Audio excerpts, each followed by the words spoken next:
থাকবে machine work আর 50% থাকবে labour work. সেখানে ওকে। একটা কর্মসংস্থানের একটা বিশাল সুযোগ রয়েছে, সেটাকে আমরা প্রায়োরিটি দিয়েছি। সেই অনুযায়ী আমরা ইতিমধ্যে 5 বছরের জন্য আহ, আগামী 5 বছর 20,000 কিলোমিটার যে পরিকল্পনা নিয়েছে 4টা মন্ত্রণালয় মিলে, সেটার জন্য আমরা কয়েক দফা মিটিং করেছি, সিদ্ধান্ত নিয়েছি। এবং এখানে কোনোভাবেই দুর্নীতির কোনো সুযোগ নাই, এবং সেই ব্যাপারে আমি জিরো টলারেন্স বলবো না, তবে এই বাংলাদেশে এই মুহূর্তে আমাদের যেটা দায়িত্ববোধ থেকে আমরা খুব স্বচ্ছ দৃশ্যমানভাবে এই খাল খনন কর্মসূচিটাকে এগিয়ে নিচ্ছি, যেটা আমাদের মাননীয় প্রধানমন্ত্রী যথেষ্ট উৎসাহ উদ্দীপনা একদিকে সবাইকে দিচ্ছেন, আরেকদিকে আমরা সবাই এঙ্গেজ হচ্ছি, সবাইকে নিয়ে আমরা এই কর্মসূচিটাকে অব্যাহত রেখেছি। বিশেষ করে আমাদের যারা নির্বাচিত প্রতিনিধি রয়েছেন বিভিন্ন জেলায়, বিভিন্ন নির্বাচনী এলাকায়, তারা এই দায়িত্বটা নিয়েই কাজ করছেন, এবং আমাদের মন্ত্রণালয় থেকে আমরা বিভিন্নভাবে আমরা এই বরাদ্দ দিচ্ছি। এর মধ্যে কিছু কিছু খাল আছে যেখানে শেষ প্রক্রিয়াটাকে খুব ত্বরান্বিত করার জন্য সেই প্রকল্পকে আমরা অন্তর্ভুক্ত করেছি। সেটাও একটা খালের অংশ হিসাবে আমরা টোটালি আমার ধারণা 20,000-এর বেশি হবে 5 বছরে। ইতিমধ্যে 180 দিনের। মিস্টার চৌধুরী, আপনি আমাকে যদি কারণ আমি একটু দর্শকদের উদ্দেশ্যে বলি যে আমি আপনাকে বিশ্ববিদ্যালয়ের জীবন থেকে চিনি, বিশ্ববিদ্যালয়ের জীবন থেকে আপনাকে নেতৃত্ব দিয়ে আসতে দেখছি, এবং আপনাকে আমি আজকে মন্ত্রী বলে না, আপনাকে আমি পছন্দ করি এক ধরনের স্বচ্ছতার জন্য। সেজন্য আমি হচ্ছে যে এই মানে এই মডেলটা একটু বুঝতে চাইতেছিলাম যে ধরেন কোনো জায়গায় আপনি খাল খননের জন্য টাকা দিবেন, সেটা আপনি কিভাবে দেন, বা এই প্রক্রিয়াটা আসলে কি? মানে এটা তো আমাদের মানে এটা তো কোনো টেন্ডার বা কোনো মানে টেন্ডার হচ্ছে দুইটা জিনিস। যেমন আচ্ছা। যেমন ত্রাণ মন্ত্রণালয় যেটা দিচ্ছে সেটা হলো পিএসসি। আচ্ছা।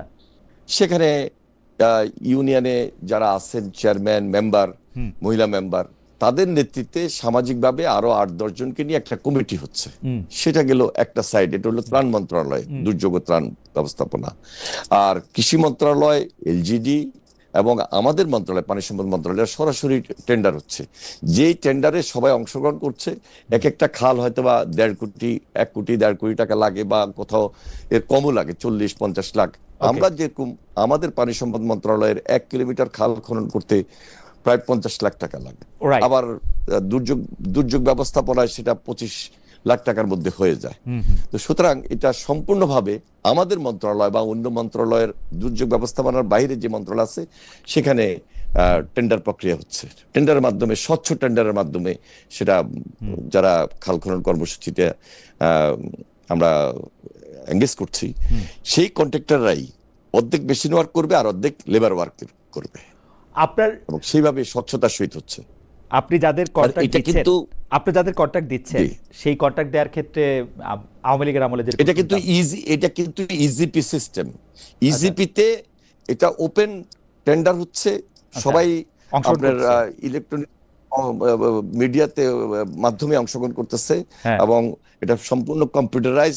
এখানে আমাদের হস্তক্ষেপ করার কোনো সুযোগ নাই। প্রতিদিন আমরা ইজিপি সিস্টেমে অনেক ফাইল সাইন করি, কিন্তু সেখানে আমাদের কাউকে ফেভার করার কোনো সুযোগ নাই। আচ্ছা, এটা আমি একটু মনে রাখলাম। এনি ভাই, আমি স্বচ্ছ প্রক্রিয়া। আমি হয়তো 2 মাস 5 মাস 6 মাস পরে আবার আপনার সাথে কথা হলে আবার আপনাকে জিজ্ঞেস করবো যে এই প্রক্রিয়াটা আসলে যথেষ্ট স্বচ্ছ কিনা, এবং শুধুমাত্র বিএনপির লোকজন দেখে দেখে আসলে আপনি টেন্ডার দিচ্ছেন কিনা, বা আপনার যারা অনুসারী আছেন তাদেরকে যারা এটা কোনো সুযোগ নাই। আমি আমার নির্বাচনী এলাকাও তা পারি নাই। চেষ্টা করছিলেন এজন্যই। কোনটা?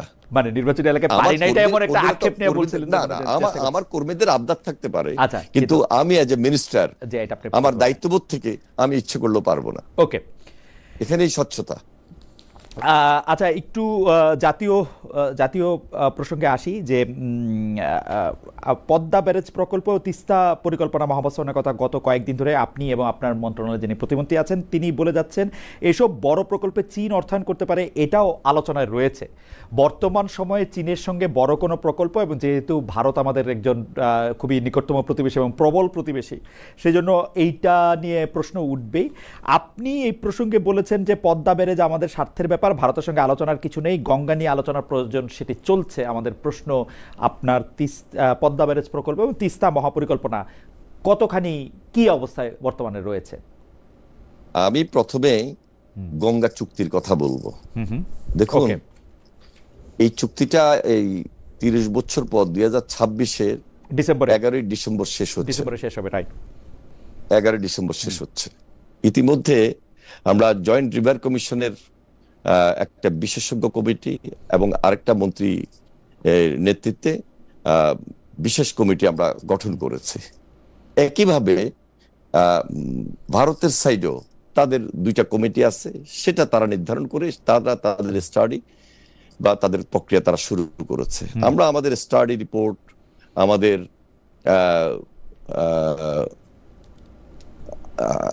জয়েন্ট রিভার কমিশনের আমাদের কাজ আমরা শুরু করেছি এবং আমাদের মন্ত্রণালয় পর্যায়ে যখন দরকার হবে তখন আমরা এটা ফাইনালি অ্যাড্রেস করব।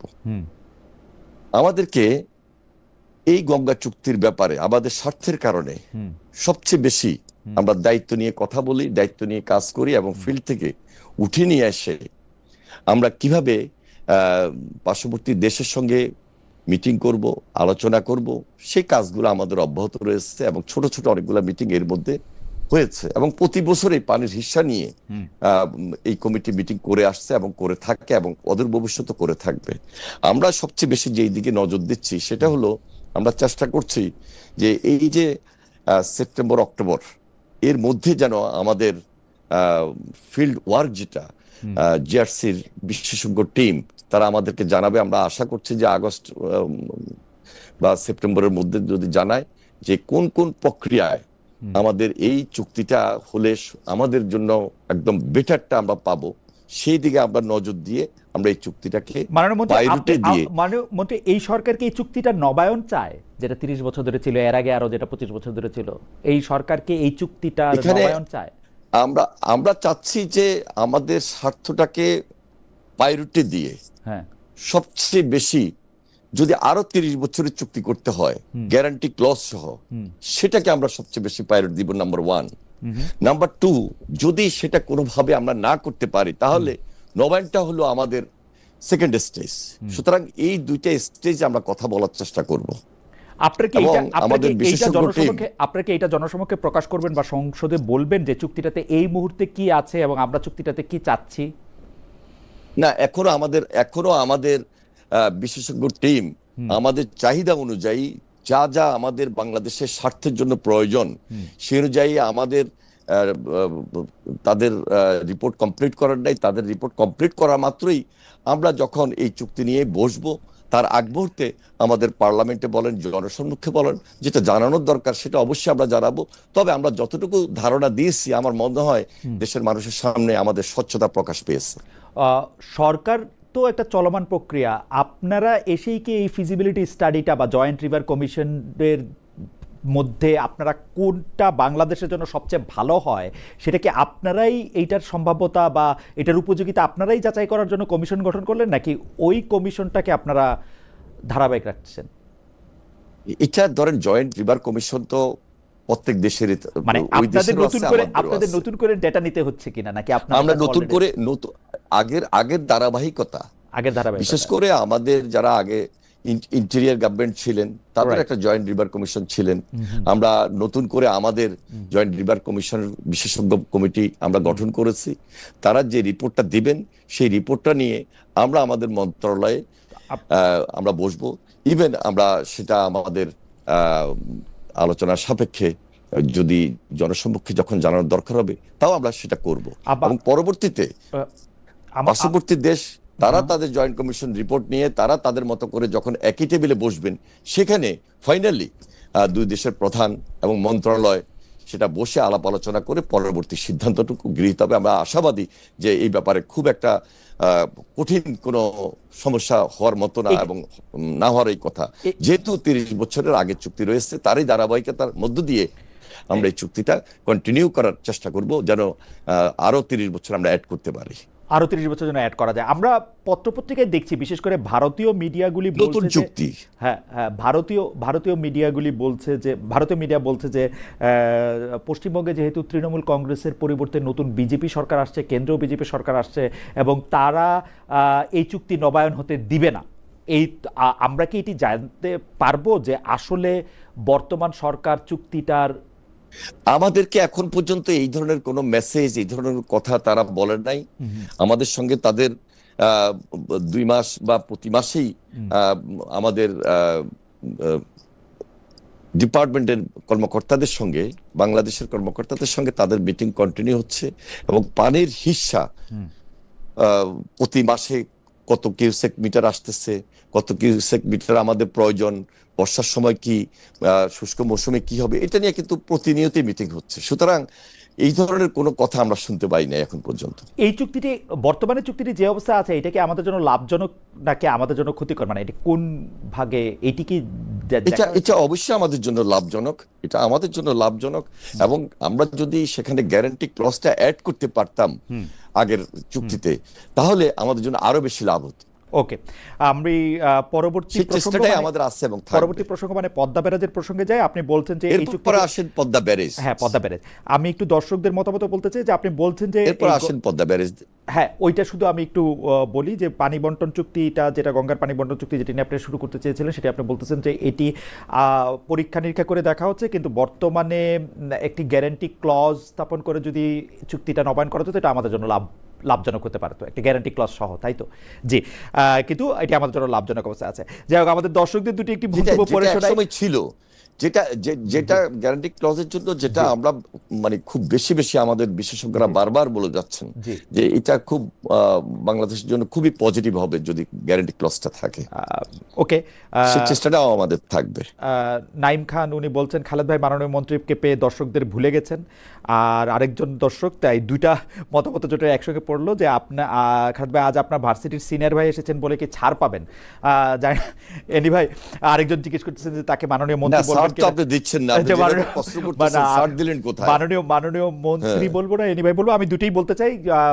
তো এনি ভাইয়ের কাছে আমাদের ওই প্রশ্নটার জবাবে যদি একটু আসেন, মানে এনি ভাই, যে পদ্মা ব্যারেজে আমাদের মানে যেহেতু এটা চীনের অর্থায়নে করা, নাম ভারত, কোথায় চীনের অর্থায়নে করা? না তো, এটা কখনোই চীনের অর্থায়নে করার এই ধরনের কোনো আলোচনা পদ্মা ব্যারেজে হয়েছে কিনা আমার জানা নেই। এবং পার্শ্ববর্তী দেশ ভারত আমাদের সঙ্গে গত 3 মাসে এই ব্যাপারে কোনো কথাও বলেন নাই এবং কথা বলার চেষ্টাও করেন নাই। এখানে তো সম্পূর্ণ আমাদের স্বার্থের ব্যাপার। এবং আমরা যেখানে ফারাক্কা ব্যারেজ, সেখান থেকে কিন্তু আমরা অনেক দূরে, যেটা আমাদের বাংলাদেশের রাজবাড়ির ফাংশায় এই পদ্মা ব্যারেজটা করার জন্য আমরা সিদ্ধান্ত নিয়েছি। আমাদের স্বার্থটা কি? আমাদের স্বার্থটা হলো, দেখেন যে এখানে ফারাক্কার যে গঙ্গা, এরপরে তো আমাদের বাংলাদেশের পদ্মা। এই পদ্মা থেকে চুক্তি অনুযায়ী, ফারাক্কার সঙ্গে যে বাংলাদেশের চুক্তি, সেই চুক্তি অনুযায়ী তারা গ্রীষ্ম মৌসুমে সবসময় 40,000 কিউসেক পানি প্রত্যাহার করে নেয়। যখন গ্রীষ্ম মৌসুমটা আসে, সামার সিজনটা আসে, শুষ্ক মৌসুমটা, তখন আমাদের এখানে পানি কমে যায়, এবং কমতে কমতে সেটা একটা পর্যায়ে এত কমে যায় যে এপ্রিল মাসে আমাদের জন্য খুব কষ্টকর হয়। এবং যেটা হলো জানুয়ারি, ফেব্রুয়ারি, মার্চ, এপ্রিল, মে, এই টাইমটা তখন হিচ্ছা অনুযায়ী, চুক্তি অনুযায়ী 10 দিন ভারতের এক রকমের পানি থাকবে, 10 দিন বাংলাদেশের এক রকমের পানি থাকবে। এরপরেও, এই চুক্তির পরেও আমরা শুষ্ক মৌসুমে এপ্রিল মাসে এত বেশি সমস্যা পড়ে যাই, যেখানে আমাদের ওই অঞ্চল চুক্তি থাকাকালীন সেখানে একটা মরুভূমিতে পরিণত হচ্ছে। সেখানে আমাদের পদ্মার সঙ্গে কানেক্টেড যে নদীগুলো, যেমন আপনার হিসনা, মাথাভাঙ্গা, তারপরে গড়াই, মধুমতি, ইসামতি, বারাসিয়া, চন্দনা, তারপরে বড়াল, এই সিস্টেম থেকে পদ্মা যখন বিচ্ছিন্ন হয়ে যায়, আমাদের পদ্মা যখন বিচ্ছিন্ন হয়ে যায়, তখন একটা জলাবদ্ধতা তৈরি হয়। এবং এই জলাবদ্ধতার কারণে, পানি না থাকার কারণে, সেখানে একটা লবণাক্ততার বিশালভাবে দেখা দেয়। যেই লবণের কারণে সেখানে মাছ চাষ করার কোনো সুযোগ নাই, মাছ পাওয়ার কোনো সুযোগ নাই। এবং সুন্দরবন অঞ্চলে সেখানে ইকোসিস্টেম সম্পূর্ণ নষ্ট হয়ে যায়। আরেকদিকে আমাদের পানি না থাকার কারণে কৃষি কোনো উৎপাদন সেখানে হয় না। তার মানে এটা মরুভূমি, একদম বিশাল একটা মরুভূমিতে পরিণত হচ্ছে। তা আমাদের দেশে মাননীয় 2002-তে মাননীয় প্রধানমন্ত্রী তৎকালীন বেগম খালেদা জিয়া সর্বপ্রথম আমাদের বাংলাদেশের যারা খুব এক্সপার্ট তাদেরকে দিয়ে অনেকবার সমীক্ষা করেছিলেন, এবং বিদেশি এক্সপার্টরাও 4টা কোম্পানি তখন সমীক্ষা করেছিলেন, এবং সেই সমীক্ষা রিপোর্ট অনুযায়ী তখন থেকে ধারাবাহিকভাবে পদ্মা ব্যারেজের এই আলোচনা বেশি বেশি আসছিল যে পদ্মা ব্যারেজটা বাংলাদেশের জন্য খুব বেশি প্রয়োজন, এবং পদ্মা ব্যারেজ করলে আমরা কি কি সুবিধা পাবো। নাব্যতা দূর হবে, জলাবদ্ধতা থাকবে না, সেখানে ইকোসিস্টেম যেটা সুন্দরবনের সেটা স্বাভাবিক হবে, তারপরে আমাদের এখানে উৎপাদন বাড়বে। আমাদের এখানে আপনি মোটামুটিভাবে পদ্মা ব্যারেজটা কেন এর আমাদের পরবর্তীতে আমি কেন কথাগুলো বলছি, জি একটু এর পরবর্তীতে 2013-তে আরেকটা সমীক্ষা হয়েছিল এই যে তৎকালীন সরকার, কিন্তু সমীক্ষা ঠিক হয়েছে। সমীক্ষা হওয়ার পর 2016-তে তাদের একটা উদ্যোগ নেওয়ার কথা ছিল, কিন্তু শেষ পর্যন্ত তারা সেই উদ্যোগ কেন কি কারণে নিতে পারেন নাই বা নেন নাই এটা সম্পূর্ণভাবে অজানা। 2025-এ ইন্টেরিয়র গভর্নমেন্ট আসার পর তারা আবার এই উদ্যোগ নেওয়ার জন্য স্টাডি শুরু করেন, এবং বিশেষজ্ঞ টিম ফিল্ড পর্যায়ে ব্যাপকভাবে কাজ করেছেন। এটা আমি তাদেরকে ধন্যবাদ দিচ্ছি, যার কারণে অনেকটা আমাদের জন্য সহজ হয়েছে, কিন্তু তারা কোনো সিদ্ধান্ত নিতে পারেন নাই বা নেন নাই। আমরা মাত্র 3 মাসে, আজকে 3 মাস ডে 1 থেকে মাননীয় প্রধানমন্ত্রী আমাকে দায়িত্ব দেওয়ার পর তিনি বারবার আলোচনা করেছেন, বৈঠক করেছেন, বিশেষজ্ঞ টিম গঠন করেছেন, বিশেষজ্ঞ পর্যায়ে আলোচনা করেছেন কয়েকবার দাফে দাফে, এবং সেই স্টাডি রিপোর্ট আমরা নিজেরা আলোচনা বিশ্লেষণ করার পর আমাদের সেখানে ডিজাইন কেমন হবে, প্ল্যানটা কি হতে পারে, বেনিফিট কি পাবো জনস্বার্থে, সেখানে এই যে 24 থেকে 26টা আমি আসলে আমার মনে হয় যে এই ব্যাপারটা আপনি বাংলাদেশের 1/3 7 কোটি মানুষ খুবই তাদের উপকারে, তাদের সুবিধার্থে এটা আমাদের জন্য খুবই প্রয়োজন। বিধায় তার পরবর্তীতে এই লাস্ট একটিক মিটিংয়ে এটা আমরা উঠিয়েছি, এবং সেটা সর্বসম্মতিক্রমে আমাদের বিশ্লেষণ আপনি কি মনে করেন যে সেটা সিদ্ধান্ত হয়েছে। আপনি কি মনে করেন 30 বছর যে আমাদের গঙ্গার পানি বন্টন চুক্তি আছে সেইটা, এবং অন্তর্বর্তী সরকারের কথা আপনি ঠিকই বলেছেন যে এটা গঙ্গা ব্যারেজ প্রকল্প ছিল, এটা পাল্টে এটা পদ্মা ব্যারেজ প্রকল্প রাখা হয়েছে, এইটা কোনো প্রভাব ফেলবে? মানে আপনারা এটার মধ্যে থেকে কোনো প্রভাব দেখবেন? কারণ দুই দেশের মধ্যে তো চুক্তি থাকতে হবে, আপনি যদি এখানে একটা করেন বা চুক্তির একটা প্রভাবও থাকতে হবে, তো সেইটা কোনো প্রভাব ফেলবে? পদ্মা ব্যারেজ বনাম গঙ্গার পানি চুক্তি 30 বছর না, ধরেন যদি চুক্তি না থাকে সেটাও তো একটা বড় সমস্যা। চুক্তি হলেই যে আমি সব পেয়ে যাচ্ছি তাও না, তাও তো একেবারে না। আবার চুক্তি না থাকতেও পারে। এটার বেনিফিটটা নিতে হলে পদ্মা ব্যারেজটা খুব গুরুত্বপূর্ণ। ওকে, এই জন্য আমাদের বাংলাদেশে পদ্মা ব্যারেজটা মানে কি, এটা একটা রিজার্ভার। ওকে, আমরা বর্ষার সময় পানির ফ্লোটা কন্টিনিউ করবে, রাইট। আরেকদিকে শুষ্ক মৌসুমে আমরা ম্যাক্সিমাম যতটুকু পানি জমিয়ে রেখে আমরা এখান থেকে আমাদের এই যে বেনিফিটগুলো দিতে পারবো, নিতে পারবো, সেটাই তো বাংলাদেশের স্বার্থে, এখানেই বাংলাদেশের স্বার্থ, ওই স্বার্থটার দিকে আমরা লক্ষ্য রেখেছি। এবং সে অনুযায়ী এই পদ্মা ব্যারেজটা আমাদের গুরুত্বপূর্ণ। বিদায় আমাদের মাননীয় প্রধানমন্ত্রী তার সভাপতিত্বে একটেকের মিটিংয়ে এটা আমরা প্রাথমিকভাবে এটা আমাদের পাশ হয়েছে। আমাদের এই বাজেটে আমরা আশা করছি এটার জন্য বরাদ্দ হবে, এবং এটা আমরা 2026-27 অর্থ বছর আমাদের কাজ আনুষ্ঠানিকভাবে আমরা শুরু করবো ইনশাআল্লাহ। আমার মনে হয় যে এটা আমাদের জন্য একটা চ্যালেঞ্জ, আমার মনে হয় আপনি এখনো চ্যালেঞ্জ। আমার মনে হয় যে আপনি খুব সুন্দরভাবে টেকনিক্যাল অ্যাসপেক্টটা বর্ণনা করেছেন, আপনার সরকারের অবস্থানও বর্ণনা করেছেন, কিন্তু আমি একটু পলিটিক্যাল অ্যাসপেক্টের মধ্যে জানতে চাই যে অনেকেই বলে থাকেন যে বিএনপি যে একটা মানে 2/3 বেশি সরকার মানে সংসদ সদস্য নিয়ে এটা আসলো, তো সেইটার মধ্যে আন্তর্জাতিক বেশ কিছু সূত্র বিএনপিকে মিলাতে হয়েছে। আমি যদি সে বলি, এটার একটা বড় জায়গা হচ্ছে ভারতের সাথে এক ধরনের চুক্তি করেছে বিএনপি, ভারতের সাথে এক ধরনের আন্ডারস্ট্যান্ডিং করেছে বিএনপি সরকার বা বিএনপি দল। সেটার একটা বড় প্রমাণ হচ্ছে জনাব খলিলুর রহমান। ওইটা নিয়ে আপনি কি বলবেন যে আসলে তত্ত্বাবধায়ক সরকার থেকে, অন্তর্বর্তী সরকার থেকে নিরাপত্তা উপদেষ্টাকে পররাষ্ট্র উপদেষ্টা করা, এটা ভারতেরই আসলে একটা চাপাচাপি ছিল যে আমাদের লোককে ওইখানে থাকতে হবে, খলিলুর রহমান ভারতের লোক এরকম বলে তারা বলছেন। এটা আমার আসলে জানা নেই। হ্যাঁ, যে ম্যান খলিলুর রহমান সাহেব, তিনি আমি যতটুকু দেখি ভালো জানেন, ভালো বুঝেন, এবং পার্সোনালি উনি অনেস্ট মানুষ। সেই দৃষ্টিকোণ থেকে আমাদের মন্ত্রণালয়, আমাদের আমাদের আমাদের পাশাপাশি মন্ত্রণালয়, ও ফরেন মিনিস্ট্রিতে উনি সহকর্মী হিসাবে কাজ করছেন। তো সুতরাং আমার মনে হয় এই ধরনের রেটরিক বা এই ধরনের এনিওয়ে কথাবার্তা আচ্ছা, অনেক কিছু আপনি অনেকের সামনে বলা যায়, অনেকের এনিওয়ে সামনে বলা যায়। এনিওয়ে তা আপনি আমার দেখা নাই, আমার দেখি নাই আপনি এই ধরনের আপনি কিছু। আপনি রেটরিক মনে করতেছেন, কিন্তু জনাব খলিলুর রহমানকে ক্যাবিনেটে দেখে আপনি অবাক হয়েছেন, না আপনি জানতেন যে জনাব খলিলুর রহমান আসছেন আপনাদের ক্যাবিনেটে? অবাক হওয়ার কি আছে? আমাদের মাননীয় প্রধানমন্ত্রী যে মন্ত্রণালয় আমাদের যাদেরকে দায়িত্ব দিয়েছেন, উনি জেনে শুনেই দায়িত্ব দিয়েছেন, এবং ম্যাক্সিমাম যারা আমরা নির্বাচিত সে অনুযায়ী তো তারাই তো আজকে মন্ত্রণালয়ের দায়িত্ব নিয়েই কাজ করছেন, জনগণের প্রতিনিধি হিসাবে দেশের স্বার্থ এবং দেশের মানুষের জন্য কাজ করা। এখানে তো 2-4 জন তো এক্সপার্ট আমাদের লোক লাগবে। তার মধ্যে ওনাকেও তো উনি দায়িত্ব দিয়েছেন, না বুঝে না জেনে তো আর দায়িত্ব দেন নাই।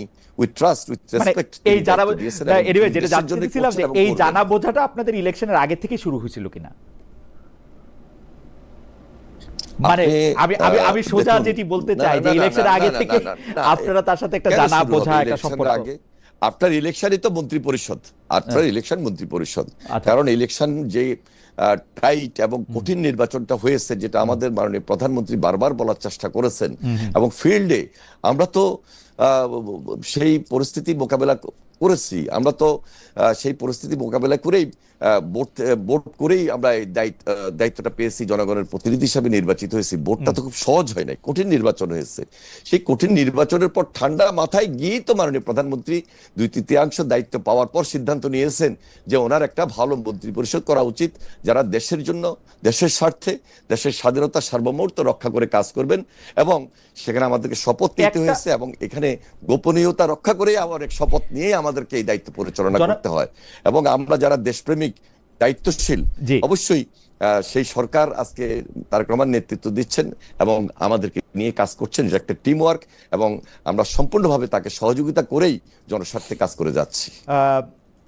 9 তারিখ আসলে বাংলাদেশে 10 তারিখ, 10 ফেব্রুয়ারি, অর্থাৎ ইলেকশনের মাত্র 2 দিন আগে মার্কিন যুক্তরাষ্ট্রের সঙ্গে একটা চুক্তি করেছে বাংলাদেশ সরকার, অন্তর্বর্তী সরকার। সেই চুক্তিটার ক্ষেত্রে জনাব খলিলুর রহমান বলেছেন যে বিএনপি এবং জামাত ইসলামের সাথে কথা বলেই আসলে এই চুক্তিটা করেছে, যেহেতু 3 দিন পরে নির্বাচন।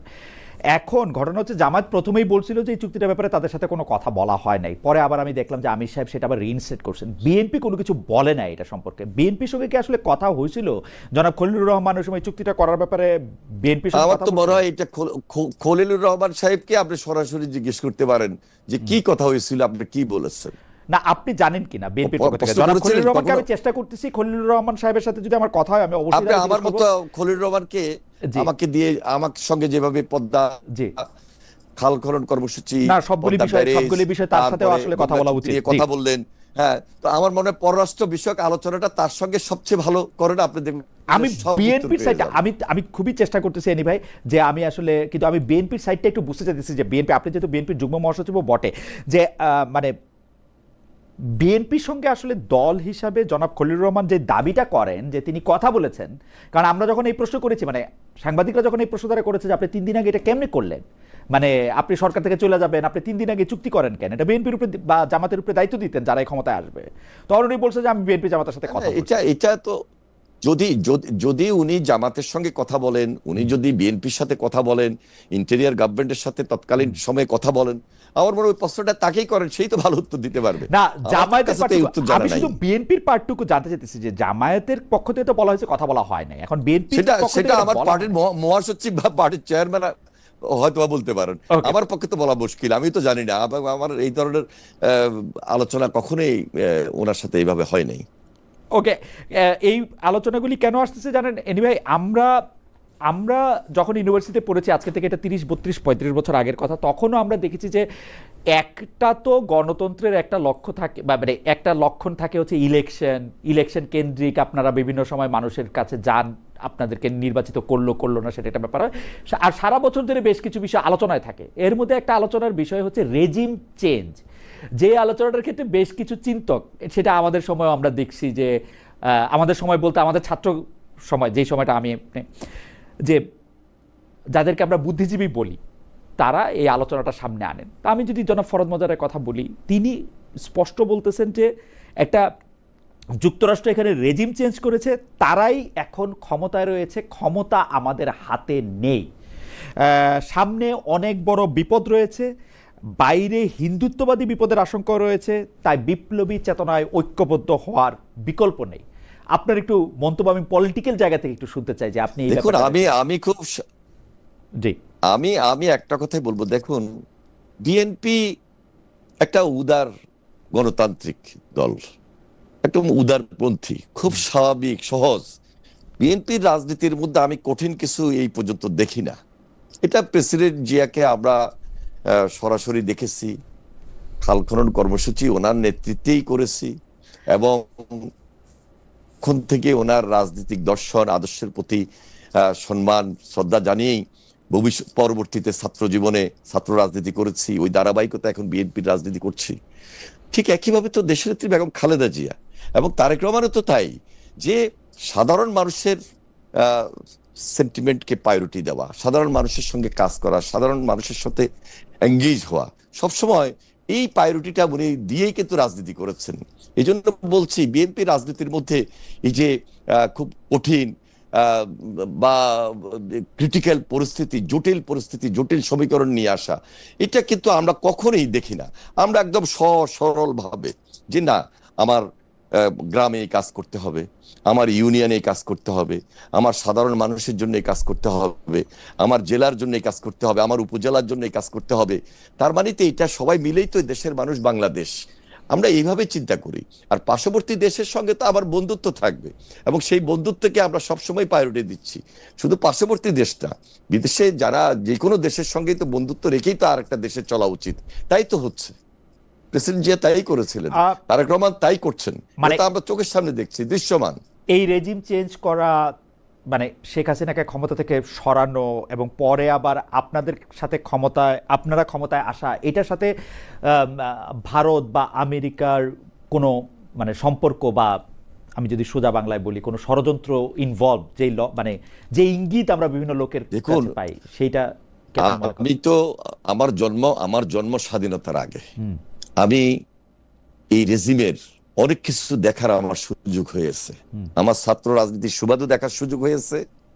আমি স্বাধীনতার পরেও আমার যখন বুঝজ্ঞান হয় তখন থেকেও দেখেছি যে তাদের অস্থির রাজনীতি,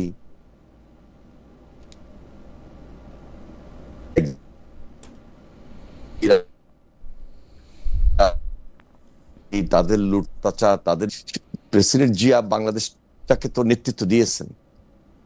আবার তারা যখন কোনোভাবেই গত 17 বছর আসার সুযোগ করে নিয়েছিল 2008 1/11 পর থেকে, আমরা তো মানে সবকিছু চোখের সামনে। তো এই যে রেজিমের অত্যাচার, নির্যাতন, ভয়ঙ্কর রাজনীতি, অস্বাভাবিক ফ্রাঙ্কেনস্টাইন পদ্ধতিতে কিভাবে দেশের মানুষকে জিম্মি করে দেশ পরিচালনা করা, সবই তো আমাদের দেখার সুযোগ হয়েছে। আমরা অত্যাচারিত ছিলাম, নির্যাতিত ছিলাম। দেশনেত্রী বেগম খালেদা জিয়া মিথ্যা মামলা সাজাপ্রাপ্ত হয়ে তিনি শেষ পর্যন্ত মৃত্যুর মুখে চলে গেলেন। তো তারপরে আমাদের চেয়ারম্যান জনাব তারেক রহমান প্রধানমন্ত্রী হওয়ার আগে তিনি এই দেশে কোনোভাবে আসার সুযোগ পান নাই, নির্বাচিত জীবন শেষ করে তারপরে এসেছেন, নির্বাচন করেছেন, দেশে নির্বাচন হয়েছে। সেই স্বাভাবিক নির্বাচনটা শান্তিপূর্ণ হয়েছে, কঠিন হলেও শান্তিপূর্ণ হয়েছে। আমরা সেই নির্বাচনটাকে পার করে আজকে একটা দেশ পরিচালনা করার নেতৃত্ব দিচ্ছি। এখানে এত কঠিন সমীকরণে গেলে চলবে না। বাংলাদেশি জাতীয়তাবাদ ভিত্তিক রাজনীতিটাকেই আমরা দেশের মানুষের জন্য যেভাবে প্রেসিডেন্ট জিয়া কাজ করেছিলেন, দেশনেত্রী বেগম খালেদা জিয়া সবসময় সাধারণ মানুষের পাশে থেকে তিনি আপসহীন নেতৃত্বে লড়াই করেছেন, সংগ্রাম করেছেন। তিনি তার দুজনের যে অসমাপ্ত কাজ, তারেক রহমান নিজের পিতার পথকে অনুসরণ করছেন, মায়ের পথকে অনুসরণ করছেন, এবং নিজস্ব কিছু চিন্তাধারা নিয়েই তো এই আধুনিক যুগে এই প্রজন্মের জন্য, প্রজন্মের হয়ে, প্রজন্মের পাশে থেকে তিনি নেতৃত্ব দেশের জন্য দিচ্ছেন। কাজের এবং প্রসঙ্গে আজকে 3টা মাস, জি, দেশের জন্য কাজের 3টা মাস, জি 3 মাস ডে 1 থেকে তিনি প্রতিদিন এক এক দিন এক একটা নতুনত্ব নিয়ে আসছেন। এবং না, রাজনীতির মাঠে আজকে সাধারণ মানুষ, আমরা যতটুকু দেখছি সাধারণ মানুষ সেটাকে অ্যাকসেপ্ট করতেছেন, সাদরে গ্রহণ করতেছেন, এবং তিনি বিভিন্ন জেলায় যাচ্ছেন, সেখানে বিভিন্ন কর্মসূচির সঙ্গে এঙ্গেজ হচ্ছেন, এবং তার যে নির্বাচনী প্রতিশ্রুতি ইস্তেহার অনুযায়ী সেটাকে তিনি অ্যাড্রেস করতেছেন, এবং সেটাকে তিনি কাজ শুরু করে দিয়েছেন। প্রত্যেকটা মন্ত্রণালয় আজকে অ্যাক্টিভ এবং টাইমলি সেই ওয়ার্ক করার মাধ্যমে একটা গতিশীলতা আমরা সবার মধ্যে লক্ষ্য করছি। এনিওয়ে, আপনারা খাল খনন, বিভিন্ন সেবা কার্ড বিতরণ নিয়ে যেরকম সিরিয়াস বা যেই কাজের কথাগুলি আপনি বলতেছেন, সেখান থেকে আমি কাজের কথা আসি। বাংলাদেশে এখন একটা চরম দুঃসময়ের মধ্যে দিয়ে যাচ্ছে, সেটা হচ্ছে যে হাম, টিকা, অব্যবস্থাপনা ইত্যাদি নিয়ে। কিন্তু আমরা আপনাদের স্বাস্থ্যমন্ত্রীকে, আপনাদের সরকারকে আমরা যত বেশি দেখছি যে এর আগের সরকারের সমালোচনা করতে, সেইটা অন্তর্বর্তী সরকার হোক, আওয়ামী লীগ সরকার হোক, সেইভাবে ব্যাপারটাকে জরুরি ঘোষণা করে আসলে মোকাবেলার ব্যবস্থাটা করা হইতেছে না। এইটার কারণটা কি? মানে প্রতিটা উপজেলা পর্যায় থেকে, এমনকি জেলা পর্যায় থেকে রোগীগুলিকে রেফার করা হচ্ছে ঢাকায় এত ধারণ ক্ষমতা নেই, আরো প্যানিক করা হচ্ছে। আপনি জরুরি কোনো কিছু কিন্তু করতেছেন না, মানে আমি আমার চোখে আমি বাংলাদেশে বসে বিভিন্ন জেলায় গিয়ে খাল খনন কর্মসূচি দিনেরটা দিনে করতে পারি, ফ্যামিলি কার্ড দিনেরটা দিনে আমি দিতে পারি, কিন্তু হামের টিকাটা কিন্তু আমাকে আরেক দেশ থেকে নিয়ে আসতে হয়। যে ধারাবাহিকতাটা আগে সরকার যদি রক্ষা করতেন, তাহলে হয়তোবা আজকে এই চ্যালেঞ্জটা আমাদের মোকাবেলা করা মানে আরো সহজ হতো যদি আগে করতেন। তো সেটা আমাদের জন্য কঠিন হয়েছে। কি কারণে কঠিন হয়েছে সেজন্য আমি বললাম যে আগে সরকারের রেফারেন্সটা এখানে চলে আসে। তবে এখন কিন্তু আমরা বসে নেই, আমরা খুব সিরিয়াসলি এই হামের টিকা অথবা এই ব্যাপারে আমাদের দেশের যে স্বাস্থ্য পরিস্থিতিটাকে মোকাবেলা করা, বাচ্চাদের জন্য যা যা করার দরকার সেই ব্যাপারে আমাদের মন্ত্রণালয়টা খুব বেশি অ্যাক্টিভ ওয়ার্ক শুরু করেছে। যে ব্যাপারে আমাদের যিনি স্বাস্থ্যমন্ত্রী তিনি দায়িত্ব নিয়েই এখন কাজ শুরু করেছেন। তবে আমাদের মাননীয় প্রধানমন্ত্রী টাইম টু টাইম সেই ব্যাপারে দিক নির্দেশনা দিচ্ছে, এবং তার দিক নির্দেশনা অনুযায়ী আরো সহজ কিভাবে করা যায় সেই জায়গায় আমরা নজর দিচ্ছি বেশি। আমি কয়েকটা বিষয় আপনার একটু বলতে চাই। যে টিকার ব্যবস্থাপনা, তো আপনি আসলে চাইলেই এখন যেই টিকার ব্যবস্থাপনা বা টিকা সরবরাহের ব্যবস্থাপনা, টিকা দেওয়ার যে কার্যক্রম, সেটা চাইলেই আপনি আজকে রিস্টোর করতে পারবেন না। কিন্তু চাইলেই আপনি আজকে যেটা করতে পারেন, সেটা হামকে জরুরি অবস্থা ঘোষণা করতে পারেন, হামের জন্য আলাদা হাসপাতাল ডেডিকেট করতে পারেন, আপনি পিআইসিইউ ফ্রি করতে পারেন, উপজেলা স্বাস্থ্য পর্যায় পর্যন্ত oxygen cannula, oxygen mask, nebulise machine, IV ক্যানোলার সরবরাহ এগুলো আপনি বাড়াইতে পারেন। যেটা আপনার পক্ষে সম্ভব সেইটা আপনি করতেছেন কিনা, আপনার সরকারের পক্ষ থেকে করা হচ্ছে কিনা, আমাদের প্রশ্ন হচ্ছে সেইটা। আমি তো সেটাই বলবো যে দেখুন, এখানে আপনি যে কোশ্চেনটা করেছেন এটার সঙ্গে কিন্তু টিকা জড়িত। যেখানে যা করবেন, টিকা যদি আমি না দিতে পারি, কাজগুলা কিন্তু অসম্পূর্ণ থেকে যাবে। তো একেবারে যে করছেন না তাও না, আমরা যত বেশি করতে পারবো ততই আমাদের এই শিশুদের জন্য, বাচ্চাদের জন্য আমাদের সেটা আমাদের মন্ত্রণালয় থেকে ইতিমধ্যে প্রতিশোধমূলক ভাবে করার চেষ্টা করা হচ্ছে। হয়তোবা আরো বেশি করা নিজের দায়িত্বের মধ্যে পড়ে, এবং সেই দিকে শুধু স্বাস্থ্যমন্ত্রী না, আমাদের প্রতিটা মন্ত্রণালয়ের দায়িত্ব আছে। আমরা এমপি, প্রতিনিধি সবাই যেন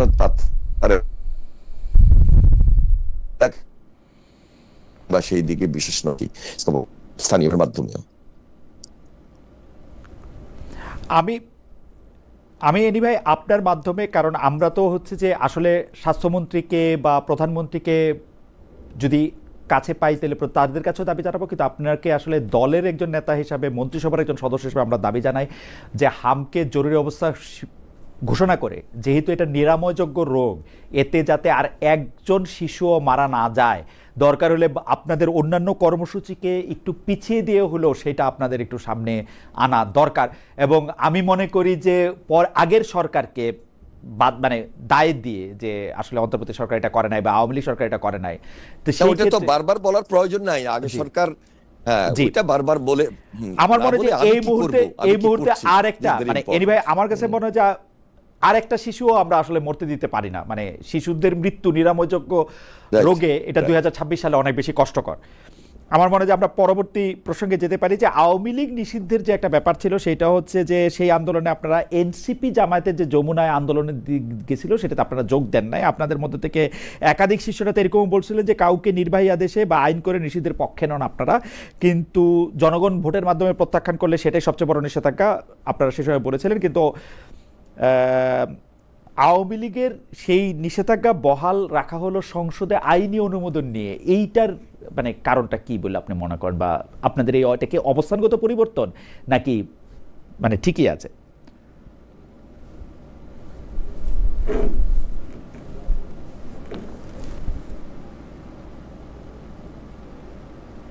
আ- আওয়ামী লীগ তো নিষিদ্ধ হয়েছে, আওয়ামী লীগ তো সেটাই হতো। তা আইনগত পার্লামেন্টে যে আলোচনাটা করার দরকার, একটা পার্লামেন্টে যে আলোচনাটা করা দরকার, সে আলোচনা পরিমাপিক আমরা সবাই মিলে এই সিদ্ধান্তটুকু নিতে বাধ্য হয়েছি, এই কারণে তাদের অতীত কর্মকাণ্ডের কারণে। সুতরাং এটাকে আমরা আমার মনে হয় খুব একটা বেশি আর টানাহেঁচড়া না করে স্বাভাবিক ভাবে আমরা এটাকে এখন দেখছি, কারণ আওয়ামী লীগের অত্যাচার নির্যাতন, তাদের কর্মকাণ্ডের কারণেই তাদেরকে এই পরিণতি ভোগ করতে হয়েছে। না সেটা ঠিক আছে, কিন্তু এটা আপনাদের অবস্থানগত পরিবর্তন কিনা, যে আপনারা বলতেছিলেন যে না আমরা এরকম নিষেধাজ্ঞা করতে চাই না, পরে আপনারা সংসদে আইন করে এটা নিষেধাজ্ঞা করলেন, এটা কি আপনাদের অবস্থাগত পরিবর্তন নাকি আপনারা কারো মানে প্রেসক্রিপশনের চাপে? না না, এটা তো আমি একা আইন করি নাই তো, এটা আইন তো সেখানে যারা সংসদ সদস্য সবাই মিলে যেটা চেয়েছে তাই তো হয়েছে। মানে আপনাদের দল যেহেতু সংখ্যাগরিষ্ঠ আপনারা তো এই ব্যাপারে তো সবাই একমত হয়েছেন, সর্বসম্মতিক্রমে সিদ্ধান্ত নিয়ে এই সিদ্ধান্ত হয়েছে। ওকে, সবার একমত হওয়া প্রসঙ্গে তাহলে আমি একটা প্রশ্ন করতে চাই যে সংবিধান সংস্কার বা জুলাই সনদ বা এইসব ব্যাপারে তো সবাই আপনারা একমতই হয়েছিলেন, কিন্তু আপনাদের নেতা জনাব সালাউদ্দিন আহমেদ, মানে আপনাদের দলের স্বরাষ্ট্রমন্ত্রী বিএনপির একজন নেতা সালাউদ্দিন আহমেদ, উনি বলতেছেন যে চাপে পড়ে এই সিদ্ধান্ত নিয়েছিলেন, যে তারা মনে করছিলেন যে তারা আসলে সংসদ সদস্য হয় কি হয় না। দেখুন, দুইটা জিনিস, একটা হলো যেটা সংসদের দক্ষিণ প্লাজায় জুলাই সনদ যেটা পাশ হয়েছে, যে জুলাই সনদটা যেখানে সবাই মিলে আলোচনা করে সিদ্ধান্ত হয়েছে, সেই জুলাই সনদ সেখানে সর্বসম্মতিক্রমে সেটার জন্য ভবিষ্যৎ হয়, এই ব্যাপারে আমাদের মাননীয় প্রধানমন্ত্রী একদম বলছেন এটা অক্ষরে অক্ষরে করবেন, কিন্তু দেখেন এবং এখানে তো কিছু আলোচনার সময় কিছু নোট অফ ডিসেন্ট ছিল, যে নোট অফ ডিসেন্ট নিয়ে পার্লামেন্টে আলোচনা হয়েছে। ওই আলোচনার পর ফাইনালি যখন এটা পাস হবে, তখন হয়তোবা কিছু প্লাস পারে, সেটা নিয়ে আমার মনে হয়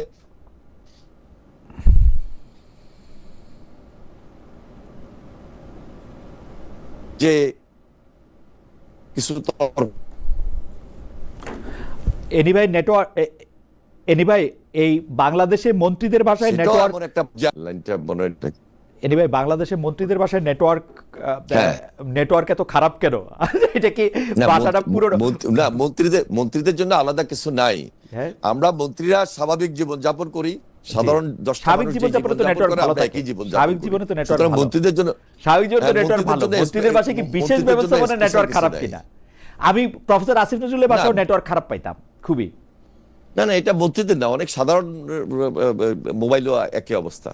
আচ্ছা, আমি একটা বিষয় জানতে চাই যে সত্যি সত্যি জুলাই সনদটার ব্যাপারে জনাব সালাউদ্দিন আহমেদ সাহেব যখন এই কথা বললেন, স্বরাষ্ট্রমন্ত্রী, নির্বাচন অনুষ্ঠিত ছিল, তাই নির্বাচন আদায়ের কৌশল হিসাবে আমরা জুলাই সনদের সই করেছিলাম। আমি আপনাকে বাড়ায় বলবো না ভাই, আমি পাশাপাশি নোট অফ ডিসেন্ট, হ্যাঁ তিনি আপনাকে সরাসরি নোট অফ ডিসেন্টের কথাটা বলেছেন। না ঠিক আছে, নোট অফ যে ডিসেন্ট, নোট অফ ডিসেন্টটা কোত্থেকে আসলো? জি হ্যাঁ, কিন্তু নির্বাচন অনুষ্ঠিত ছিল, তাই নির্বাচন আদায়ের জন্য সব জায়গায় তো সবকিছু একদিনে সব হয়ে যায় না, রাইট। একদিনে সব হয়ে যায় না। আপনার কাছে হয়তো কি এই মনে হয়? আলোচনা হতে হতে আপনার কাছে কি এমন মনে হয় একটা ভাই? সময় আসবে, হ্যাঁ এমন একটা সময় আসবে সবাই একটা ঐক্যমতে আসবে এবং সেটাই হবে সর্বসম্মতিক্রমে। আমি এটাকে খুব মনে করছি যে আলোচনার মধ্য দিয়েই হ্যাঁ। যেভাবে আমরা বৈশ্বিক সংকট যেটা ছিল, জ্বালানি সংকট ছিল, বৈশ্বিক অস্থিরতা ছিল, আমরা সবাই মিলে একটা ঐক্যমতে এসেছি সে সময়, ঠিক এইটাও একটা ঐক্যমতে আমরা চলে আসবো সবাই মিলে, সেটা অসুবিধা হবে না মানলাম, ইনশাআল্লাহ। কিন্তু আসলেই কি নির্বাচন নিয়ে শঙ্কা ছিল তাড়াতাড়ি করে জুলাই সনদে, সেই জন্য আপনারা সাইন করছেন? দেখুন, আমার মত পথ ভিন্নতা থাকবে, কি হ্যাঁ। ঠিক। যারা বিরোধী দল হ্যাঁ। তাদের মতেরও ভিন্নতা আছে, তাদের পথেরও ভিন্নতা আছে। হ্যাঁ। সুতরাং আমরা মনে করি দেশের বৃহত্তর স্বার্থে আমরা সব আলোচনা শুনব, আমরা আলোচনা শুনে শেষ বেলায় একটা সিদ্ধান্ত উপনীত হব এবং নতুনভাবে দেশটাকে গড়ব। সেই ব্যাপারে আমার মনে কারোর কোনো দ্বিমত নাই। সেই দিকে আমাদের আরো ঐক্যমতে এসে দেশটাকে নতুনভাবে কিভাবে গড়বো সেই দিকে আমরা একাত্র হয়ে এসবে কাজ করার চেষ্টা করছি Anyway, এবং মাননীয় প্রধানমন্ত্রী তাই করছেন। এনিওয়ে, ইলেকশন হবে না, জনাব তারেক রহমানকে দেশে ফিরতে দেওয়া হবে না, এরকম মেসেজ আপনারা পাচ্ছিলেন বা এরকম ভয় আপনারা পাইতেছিলেন? জুলাই সনদটা করে ফেলি, তাড়াতাড়ি নির্বাচনটা করে ফেলি, এইসব ভেজাল, মানে মোটামুটিভাবে কথা বলি, শুনি, যা বলে মাইনে নেই, পরে না মানবো না, ওরকম একটা কিছু? দেখুন, 2 দিন আগে হোক আর পরে হোক নির্বাচনটা তো না দিয়ে পারতেন না। যেটা শেষ পর্যন্ত শেখ হাসিনা তো পালিয়ে যেতে বাধ্য হয়েছে। তো শেখ হাসিনা যদি আরো আগেই 2018-তে যদি সঠিক নির্বাচনটা দিতেন হয়তো এইভাবে পালাইতে হইতো না। তো আমাদের এর পরবর্তীতে 5 আগস্টের পর দেশে ইন্টেরিয়র গভর্নমেন্ট আসছে, আমরা সবাই মিলে সহযোগিতা করেছি, সবাই মিলে একসঙ্গে আন্দোলন করেছি। এখন ইন্টেরিয়র গভর্নমেন্ট নির্বাচন করবেন না এই কথা কখনো বলেন নাই। এখানে তারেক রহমান সাহেব উনি ওনার সবকিছু আলাপ আলোচনার ভিত্তিতে সুন্দরভাবে আসছেন। আমাদেরকে তিনি দেশের বাইরে থেকে দলকে, দেশকে, সকল রাজনৈতিক দলের সঙ্গে আলাপ আলোচনা করে এইখানেও যদি একটু বলতেন যে উনি তখন বলছিলেন যে দেশে ফিরে আসা আমার একলার সিদ্ধান্ত না। এনিওয়ে, ওই সময় উনি বলছিলেন যে দেশে ফিরে আসা আমার একলার সিদ্ধান্ত না, সেই একলার সিদ্ধান্ত যে না, মানে সমষ্টিটার মধ্যে, মানে গোষ্ঠীর মধ্যে আর কে কে ছিল, মানে কার কার সিদ্ধান্ত তারেক সাহেবের দেশে ফিরে? আমরা সবাই ছিলাম, আমাদের এই দেশের জনগণ তো তার অংশীদার। যে তারা কি তারেক সাহেবকে দেশে তারেক রহমান আসার ক্ষেত্রে তো একটা আইনিগত কিছু জটিলতা ছিল, তারপরে উনি গুছিয়ে আসবেন। শুধু কি বাংলাদেশের আইনি জটিলতা, সেই দেশেরও তো কিছু আইনি ব্যাপার ছিল। সবকিছু মিলে তিনি ওনার মতো করে সুন্দর একটা সময় এমন ভাবে আসছেন যেখানে লক্ষ লক্ষ মানুষ সেখানে একত্রিত হয়েছেন এবং এসে তো তিনি কোনো প্রতিশোধমূলক, প্রতিহিংসামূলক কথা বলেন নাই, মায়ের সেবা করার কথা বলেছেন এবং হযরত মুহাম্মদ সাল্লাল্লাহু আলাইহি সাল্লামের ন্যায়পরায়ণতার আলোকে দেশের মানুষের পাশে কিভাবে কাজ করবেন সেই কথাটাও তুলে ধরেছেন এবং তাই করছেন। এখন পর্যন্ত বাড়তি কোনো কথা তিনি বলে সময় নষ্ট করছেন না এবং কারোর প্রতিপক্ষ এভাবে হচ্ছেন না এবং প্রতিহিংসামূলক কোনো কথাও তিনি তুলে ধরছেন না। প্রতিহিংসার কথা তুলে ধরছেন না সেই কথা ঠিক, কিন্তু আমি আবারও জুলাই সনদের একটা প্রসঙ্গের মধ্যে একটু ফিরে যেতে চাই যে তিনি প্রতিহিংসার কথা তুলে ধরছেন না, আপনারা প্রতিহিংসার কথা হয়তো সরাসরি বলছেন না, কিন্তু জুলাই সনদ নিয়ে বিএনপির প্রকৃত অবস্থান আসলে কি? জুলাই সনদ নিয়ে আপনাদের মধ্যে এক ধরনের ভয়, সংখ্যা, দ্বিধা কেন? মানে আপনারা এটা বলতেছেন না, মানে আমি সরাসরি প্রশ্নটা করি, জুলাই সনদ যদি 100টার মধ্যে 100টা বিষয় বাস্তবায়িত হয়, বিএনপির অসুবিধাটা কি? কিছু ব্যাপারে নোট অফ ডিসেন্ট দিয়েছি। জি দিবেন, নোট অফ ডিসেন্ট গুলো আপনারা শুনেন না? কিছু ব্যাপারে নোট অফ ডিসেন্ট দিয়েছি, যেগুলি ব্যাপারে দেন নাই সেটা পার্লামেন্টে আলোচনা হবে না? আমি কি শুধু আমি কি শুধু হাত তুলেই বলে দেব যে যেটা নোট অফ ডিসেন্ট দিছি এটা আমি মেনে গেলাম? এটা আলোচনা হতে পারে, সেই আলোচনাটা এখন হচ্ছে। আলোচনা হওয়ার পরে এমন একটা পর্যায়ে আসবে যে পর্যায়ে সর্বসম্মতিক্রমে প্লাস মাইনাস করে ছাড় দিয়ে যেগুলি সমাধান হবে। এটা তো একেবারে কঠিন করে দেখাটা ঠিক হবে না এই মুহূর্তে। না, যেগুলি ব্যাপারে নোট অফ ডিসেন্ট দিয়েছেন সেগুলি তো কেন আমি কঠিন করে দেখব? কঠিন করে দেখতেছি কারণ হচ্ছে যে আপনারা জুলাই সনদের ব্যাপারে বা জুলাই সনদের মধ্যে আপনারা হচ্ছে যেটাকে বলা হচ্ছে ব্যালেন্স অফ পাওয়ারের ব্যাপারে আপনারা কতগুলি ভেবেচিন্তে কতগুলি সিদ্ধান্তের ব্যাপারে আপনারা একমত হয়েছিলেন। তো সেই ব্যালেন্স অফ পাওয়ারের ক্ষেত্রে আপনাদের কতগুলো না, নো কতগুলো না, ম্যাক্সিমাম আমরা একমত হয়েছি। তো যেগুলি ব্যাপারে একমত হয়েছেন সেগুলিও তো আপনারা আসলে সংসদে ম্যাক্সিমাম আমরা একমত হয়েছি, সংসদে পাস করতে পারতেন। আপনাদের তো আসলে পার্লামেন্ট তো শুরু হয়েছে। জি না সংসদে পাস হবে না যে তা তো না, এটা কি শুধু আমার একারে দায়িত্ব? সবারই তো দায়িত্ব আছে, বিরোধী দলের তো দায়িত্ব আছে। বিরোধী দল সরকারি দল মিলেই তো প্লাস মাইনাস, আবারও বলছি, হিসাব নিকাশ করে যেটা নোট অফ ডিসেন্ট ছিল সেটা হয়তো, আবার যেটা না ছিল সেটা তো হ্যাঁ হইতে পারে, হইতে পারে না। আবার যেটা না যেটা হ্যাঁ ছিল সেটা হাই থাকবে। কিছু ছাড় সবাইকে দিতে হবে। ঠিক আছে, আপনি যদি জুলাই সনদের ব্যাপারে আপনি বলেন আপনার নোট অফ ডিসেন্টের কথা, কিন্তু আমি আসলে আপনাদের খুব নোট অফ ডিসেন্ট দেখি নাই। এই যে যেটা গুম কমিশন, যেটা মানবাধিকার কমিশন, সেটা সরকারের বিরুদ্ধে, এটার মধ্যে, এগুলির মধ্যে আমি খুব বেশি নোট অফ ডিসেন্ট দেখি নাই। এখন আইনমন্ত্রী মহোদয় যেসব ব্যাপারে কথা বলতেছেন যে এই আইনগুলি নতুন যতটা দেখছেন, জি, আইনগুলি করা হবে। আমি আইনমন্ত্রীকে শুনতেছিলাম যে অ্যাডভোকেট আসাদুজ্জামান বলতেছেন যে এইগুলি আসলে আরো সুন্দর করে, মানে যেগুলির লুপ হোলস আছে সেই লুপ হোলসগুলি বাদ দিয়ে নতুন করে সুন্দর করে এই আইনগুলি আসবে। তো আপনি তো সংশোধনী নিতে পারতেন, প্রস্তাব আকারে আইনে তিনি এক বাক্যে বলার চেষ্টা করেছেন। জি, তিনি এক বাক্যে বলেছেন যে এটা একটা বিশেষ কমিটিতে উত্থাপন হোক, অধিকর তদন্ত হোক, অধিকর তদন্ত স্বার্থে আলাপ আলোচনা করে আমরা সর্বসম্মতিক্রমে যেন সিদ্ধান্তটা নিতে পারি জাতির সামনে, আমরা সেই বিলটা একসঙ্গে মিলে ওই বিশেষ কমিটি থেকে নিয়ে আসব, যেখানে এটা আমার মনে হয় আর কোনো বিতর্ক থাকবে না। আমার মনে হয় সেই দিকটাই তো আমরা হাঁটছি। আমার মনে হয় যে আপনারা যদি প্রস্তাবটা আনতেন এবং সংশোধনীগুলি সহ আনতেন, তাহলে সব দিকে এটা বজায় রাখতো। আপনারা যখন সংশোধনী আনেন না, তখন মনে হয় আপনারা এটা করতে চান না। তাও আমরা আপনাদের দেখতে চাই যে আপনারা আসলে এটা করেন কি করেন না। না,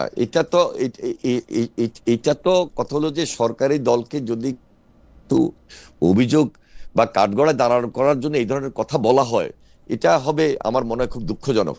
কারণ আমরা দৃশ্যমান, যেদিন সংসদের দক্ষিণ প্লাজায় সবাই মিলে এখানে একটা ঐক্যমত মিশনের মাধ্যমে যেটা সিগনেচার করা হয়েছে, সেখানে আমরা সিগনেচার করতে গিয়ে এই কথাগুলো রেজ করেছি যে এই ব্যাপারে আমাদের কিছু তখন সর্বসম্মতি কমেই তো সে আলোচনাটা মধ্য দিয়ে, কিন্তু সেই সময় কিন্তু সেদিন এনসিপি যায় নাই। পরবর্তীতে তারা নির্বাচন পর আফটার ইলেকশন তারা ওই জুলাই সনদ যেটা সাইন করেছি, তারা পরবর্তীতে এসে সাইন করেছেন। তো আমাদের ওই কথাগুলো আমরা তুলে ধরেছি যে ঠিক আছে, যেটা নোট অফ ডিসেন্ট হয়েছে সেটা অধিকতর তদন্ত হওয়া উচিত, এবং সেটার জন্য একটা বিশেষ কমিটি, সেই কমিটিতে সেখানে আলোচনা হোক। আলোচনার পরিপ্রেক্ষিতে আমরা যেন সবাই মিলে সেটাকে সমাধান বা সেটাকে যেন আমরা শেষ করতে পারি, কিন্তু এনিভাই পাস করতে পারি। কিন্তু এনিভাই আপনাকে আমি একটু নজর আনতে চাই যে কারণ হলো সংস্কার তো পরে আসছে। বিএনপি আওয়ামী লীগ সরকারের এগেনস্টে 15 বছর ধরে আন্দোলন করে আসছে। 15 বছরের মধ্যে যদি শেষ 7-8 বছরের কথা বলি, যেখানে দিক নির্দেশনামূলক অনেক সংস্কার আমরা আনছি। সর্বপ্রথম 31 দফার কথা আপনারা বলেছেন, 27 দফা 31 দফা আমরা নিয়ে 31 দফার কথা আমাদের সেই 27 দফা এবং 31 দফার ভিত্তিতেই পরবর্তীতে ইন্টেরিয়র গভর্নমেন্ট যে সমস্ত সংস্কারগুলো এনেছে, ওটা তো প্রায় হুবহু করণ অনেকটা। কিন্তু এই ব্যাপারে আমাদের আপত্তি থাকবে, আপনাদের আপত্তি নাই তো? আপত্তি আমাদের আসে এই জায়গায়, কারণ আমরা 31 দফাকে দিতে দেখে, বিএনপিকে দেখে আমরা ভাবছিলাম যে বিএনপি অ্যাটলিস্ট তার 31 দফা ঠিকমতো পালন করবে। কিন্তু সেই 31 দফায় কি আছে আমি আপনাকে একটু পড়ে শোনাই।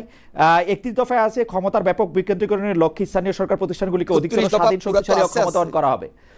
31 দফা 20-এ এইটা আছে যে এই প্রতিষ্ঠানগুলিকে জবাবদিহির আওতায় আনা হবে এবং কোনো ধরনের দলীয়করণ করা হবে না। আমি যদি এটাকে প্যারাফ্রেজ করি সেটা, আর যদি অবস্থাটা বলি সেটা হচ্ছে ঢাকা সহ আরো 14 জেলা পরিষদে বিএনপি নেতাদের প্রশাসক হিসেবে দায়িত্ব দিয়েছে সরকার।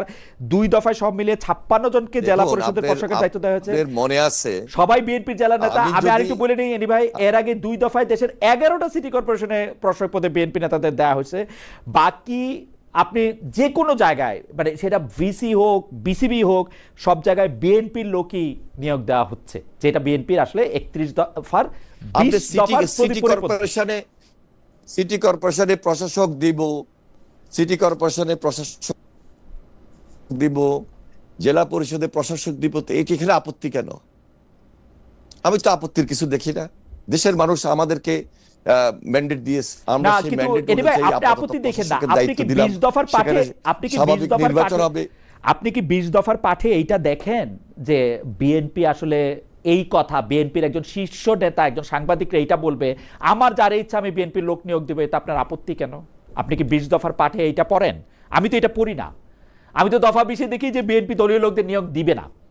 না না না না না, আপনি আপনি আপনি এখানে শুনেন, দলীয় লোকরা আমি দিতে পারি, এই দলীয় লোকটা বসে সেখানে দলীয় অবস্থানে কাজ করে কিনা, সেখানে তো সে নিরপেক্ষতার সহিত কাজ করে যাচ্ছে, সেটা ইম্পর্টেন্ট। আপনি কিভাবে জানেন একটা লোক যখন এই শপথ দায়িত্ব নেয় তখন তার দায়িত্ব হলো, আপনি কিভাবে জানেন?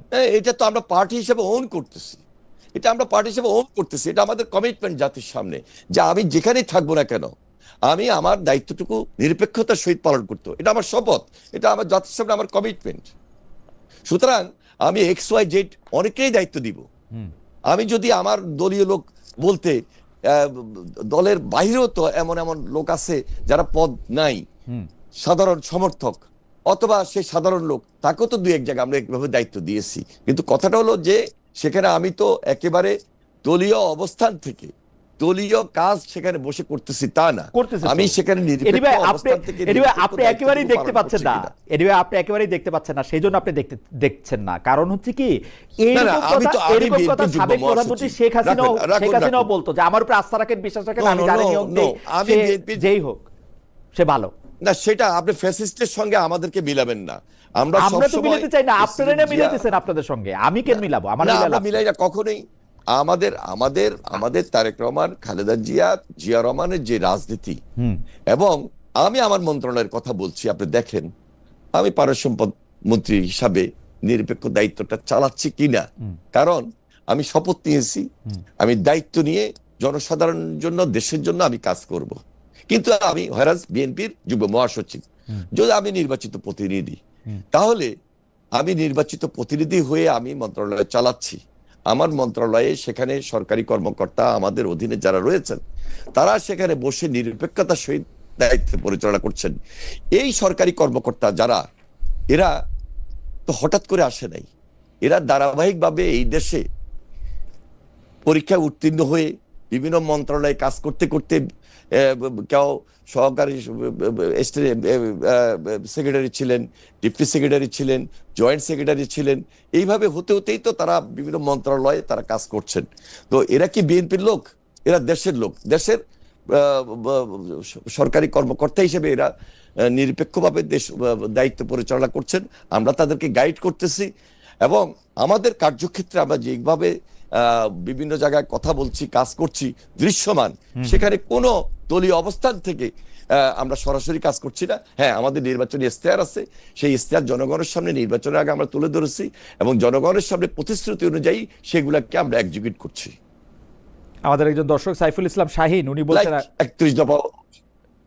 সাইফুল ইসলাম শাহীন উনি বলছেন আপনি তারেক রহমানকে প্রশ্ন করতে পারেন না, আবার তার কর্মীদের নিয়ে টানাটানি করেন। আপনি আসলে কার খালেদ ভাই? তারেক রহমানকে প্রশ্ন করতে পারি না। ভাই তারেক সাহেবকে একটু বললেন, তারেক ভাইকে একটু বললেন যে আমাকে যাতে একটা ইন্টারভিউ দেয়। এটা হলো যে জনগণের, আমি গত 5 বছর ধরে, এবং আপনিও জানেন গত 5 বছর ধরে তার পেছনে পেছনে ঘুরতেছি একটা ইন্টারভিউর জন্য। এটা এখন আমার দাবি না, এটা জনতার দাবি। আপনিও একটু তার সাথে দেখা হলে একটু বললেন যে আমাকে একটা ইন্টারভিউ। উনি তো খুব ওপেন কথা বলেন, অনেকের সাথেই কথা বলেন। আমার মনে হয় আপনি যথেষ্ট, আপনি বলতে চান আমি যথেষ্ট পরিমাণে চেষ্টা করি না, আমি যথেষ্ট পরিমাণে চেষ্টা করছি ভাই, এখন পর্যন্ত পারতেছি না, তবে আপনি বললে বোধহয় হয়তো ইন্টারভিউ একটু দিতেও পারে। যাই হোক, আমি ইনশাআল্লাহ উনি দিবেন। আচ্ছা, আমি এই প্রসঙ্গে শুধু একটু বলতে চাই যে ভাই আপনি বলতেছেন যে তারা তো আসলে দলে নিযুক্ত হয়ে, মানে পদে নিযুক্ত হয়ে বা মানে দায়িত্ব পাওয়ার পরে তারা কোনো অসৎকর্ম করতেছেন কিনা সেটা দেখা খুব দরকার। আপনি কি মনে করতেছেন? আমি এবার একটু আমাদের দিক থেকে প্রশ্নটা করি যে এই সরকারের আমলে কি মিডিয়া খুব স্বাধীনভাবে কাজ করতে পারতেছে? আপনাদের সমালোচনার ক্ষেত্রে হোক, প্রধানমন্ত্রীর সমালোচনা করার ক্ষেত্রে হোক, তাদের কাজের জবাবদিহি নিশ্চিত করার ব্যাপারে মিডিয়াকে আপনি কিরকম দেখেন? মানে যারা দেখবে এই কাজগুলি করা হচ্ছে কিনা ঠিকঠাক মতো, তারা করতে পারতেছে কিনা? সাংবাদিকদের কথা বলতেছি আমি। শুনেন, ধরেন আমরা এই ব্যাপারে খুবই আন্তরিক, আমরা চেষ্টা করছি এবং শতভাগ নিরপেক্ষতার সহিত যেন মিডিয়াগুলা চলে। ঠিক একইভাবে তো আপনাদের সেই দায়িত্বটুকু আপনারা চাচ্ছেন যে না, আপনারাও আপনাদের মিডিয়ার অবস্থান থেকে শতভাগ যেন একদম ফ্রি ফেয়ার এবং কোনো ধরনের মানে চাপ যেন না থাকে, সেভাবে আপনারা আপনাদের দায়িত্বগুলো পরিচালনা করবেন। আমার তো মনে হয় যে আপনি যদি সেই রেজিমের কথা বলেন আর এখনকার কথা বলেন, ফার ফার ডিফারেন্স। আমরা চেষ্টা করলে আপনারা দিবেন না। আমাদের যদি ব্যক্তিগতভাবে কেউ চেষ্টাও করে থাকেন, তবে আমাদের দলীয় যে সিদ্ধান্ত সেখান থেকে আমরা সবাই খুব ফেয়ারলি কাজ করছি, কথা বলছি, এবং কোনোভাবেই যেন কেউ আমরা প্রভাব বিস্তার না করতে পারি সেদিকে আমাদের খুব বেশি সতর্ক এবং সজাগ থাকার জন্য নির্দেশনা রয়েছে, এবং আমরা তাই করছি ইনশাল্লাহ। আমরা দর্শকদের কাছে এটা জরিপ করেছিলাম, সেটি প্রশ্নটা আপনাকে একটু শোনাই। প্রশ্ন এবং উত্তর এবং জরিপের ফলাফল, যে রাজধানীর ঢাকার শাহ আলী মাজারে প্রসঙ্গে আসতে চাই, সেটি হচ্ছে যে গণ অভ্যুত্থানের পর অন্তর্বর্তী সরকারের সময় সেনাবাহিনী অভ্যন্তরীণ নিরাপত্তা নিশ্চিত করার জন্য মাঠে ছিল। এখনও সেনাবাহিনী সেই একই দায়িত্বে আছে, আপনারা সেটি কেন মানে তাদেরকে আমার তো মনে হয় গত 2 সপ্তাহ আগে আমাদের স্বরাষ্ট্রমন্ত্রী সাহেব নিজেও বলেছেন, এবং আমি যতটুকু জানি যে খুব সহসায় ওনারা ওনাদের দায়িত্ব যেভাবে আগে ছিলেন মাঠে থাকার আগে, ওনারা সেই কাজগুলো খুব দ্রুত সময়ের মধ্যেই অ্যাডজাস্ট করে নেবেন। আমার মনে হয় এইভাবে থাকবেন না। না, আপনি বলছেন যে এভাবে থাকবে না, দ্রুতই তারা তাদের দায়িত্বের মধ্যে যাবেন। বিএনপি সরকারের কাছে মানুষের একটা বড় প্রত্যাশা ছিল যে এই মব, যেগুলিকে আমরা মব বলছি, তার নিয়ন্ত্রণের মধ্যে আনবে নির্বাচিত সরকার। ব্যক্তি পরিচয়, ক্ষমতার পরিচয়, পুলিশিং এর পরিবর্তে আইনের শাসন কায়েম হবে, মানে আইন হাতে তোলার থেকে পুলিশরাই শুধু পুলিশিং করবে। কিন্তু এখনো আমরা এই মব দেখতে পাচ্ছি, মানে শাহবাগ থানায় পুলিশের সামনে কাউরে পেটানো হচ্ছে, আমরা মোরাল পুলিশিং দেখতে পাচ্ছি, এখনো পীরকে মব করে হত্যা করা হচ্ছে। না, এটা তো আমাদের স্বরাষ্ট্রমন্ত্রী যখন দায়িত্ব পেয়েছেন উনি তো ওনার অবস্থান থেকে স্টেট বলেছেন কোনো ধরনের মব যেন না কেউ করে, সেই ব্যাপারে তিনি সতর্ক করেছেন, এবং এই ব্যাপারে কেউ মব তৈরি করার চেষ্টা করলে সেটা তিনি ওনার মন্ত্রণালয় থেকে দেখবেন। তো সুতরাং আমার মনে হয় এখানে কিছু গ্যাপ সৃষ্টি হয়েছে। আর যেহেতু এটা একটা মবের অংশ ছিল, আমার মনে হয় এই ধরনের পরিস্থিতি থেকে আমরা সবাই উঠে যাওয়াটাই ভালো। এই ধরনের থানার সামনে গিয়ে আমরা একেবারে ঘেরাও করে ফেলবো, তারপরে এই রাজনৈতিক দলে দলে মারামারি হইতে পারে, কিন্তু আমরা পুলিশকে যেন টার্গেট না করি সেই দিক বিবেচনা রেখেই আমার মনে হয় আমাদের কর্মসূচি নেওয়া উচিত। এনিওয়ে দেখেন, এটা সময়টা কিরকম, আমিও মানে আমার বড় হওয়াটা মিরপুরে, সেই জন্য আমি মিরপুরের এই এলাকাটা আমি চিনি। কারা কারা এই ঘোষণাগুলি দিছে, তারা কেউ কেউ আমাকে, মানে সাংবাদিক হিসেবে না, মানে আমার পরিচিত বলেও তারা আমরা জানছি। সেইটাতে কিন্তু শাহ আলী মাজারের কথা বলছেন, শাহ আলী মাজারের কথা ঘোষণা দিয়া, ঢাকার মিরপুর শাহ আলী মাজারের হামলায় ঘটনা ঘটছে কিন্তু ঘোষণা দেয়া। সো এনিওয়ে সেখানে তো আমি আপনাদের মিডিয়াতে যতটুকু দেখলাম, আমি দেখলাম যে জামাতের কয়েকজন সেখানে সরাসরি ইনভলভ ছিল, এবং দৃশ্যমান অনেক জায়গায় তাদের নামও পর্যন্ত প্রচার করেছে।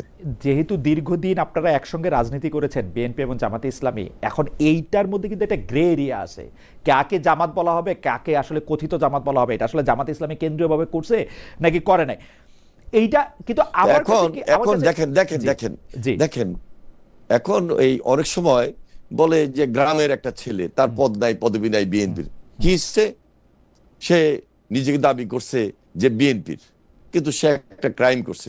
এটা তাহলে এটা সমস্ত দায় দায়িত্ব বিএনপির উপর চাপাই দিলে হবে?